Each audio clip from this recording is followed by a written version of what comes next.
Khi hồ đấy mà cộng hồ lúc bố này còn nhỏ này hồ còn nhỏ đấy nữa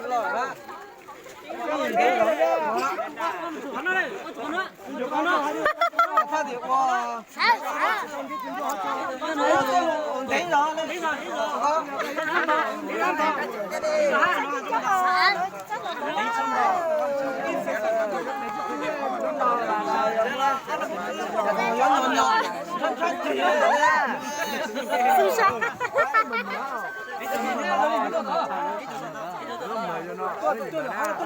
lâu tuổi ít tuổi bây giờ ớt tuổi ít tuổi bây giờ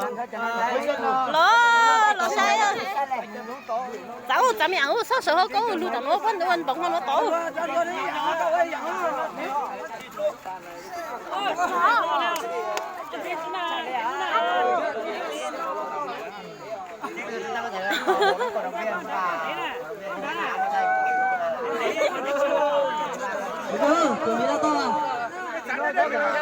cháu em mau cháu bị nói em mau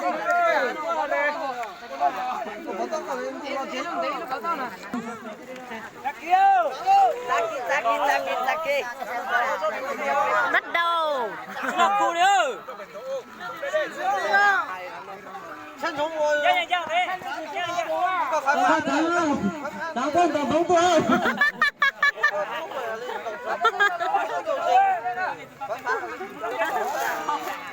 phá đi mua rượu phá đi mua rượu lắc trả phá đi mua rượu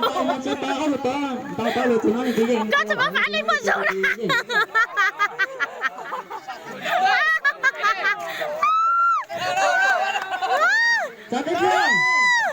bắt đầu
hôm nay là ngày cuối Tết rồi nha.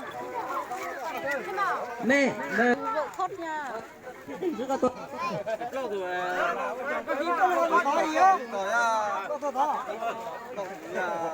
Dạ, phải thôi vậy thôi, làm biết rồi kìa nha. ra chúng ta Tao tự tên mà sử dụng đó. bây giờ tao có trang trí thích đấy không không tao không Bỗng nhiên tôi tao đi mà.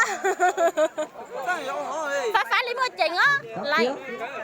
Bắt lại, phá lý mua chỉnh á. Phá lấy mua rùa. Lấy bộ trời. Trò không biết đó, trò lấy chữ đẹp tắm rồi. Đây là trò chuẩn bị đâu trò lấy đồ cơ.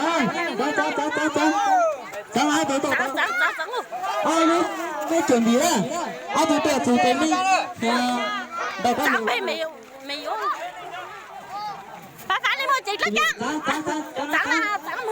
sáng lên tôi đi xe lên cái chẳng quan đồng bóng lụt này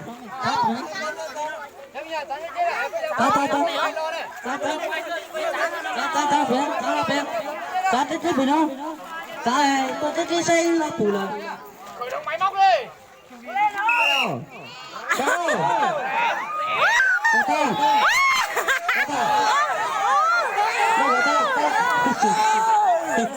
Không sao rồi. Rồi, lên. Tôi xuống lên. Rồi, chứ của kia có cái gì nè. Của kia ma rồi đó. Tôi xuống lên. Tôi xuống lên. Tôi xuống lên của kia. Rồi, xuống lên chưa? Ta chỉ luôn ra con chúng tao con. Ôi, tự mình có nữa à?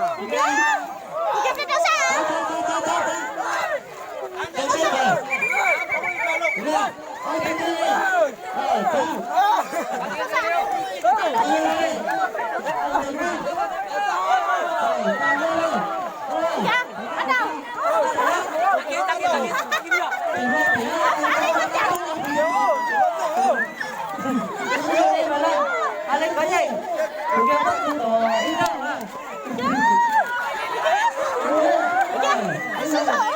Dạ, một ta là.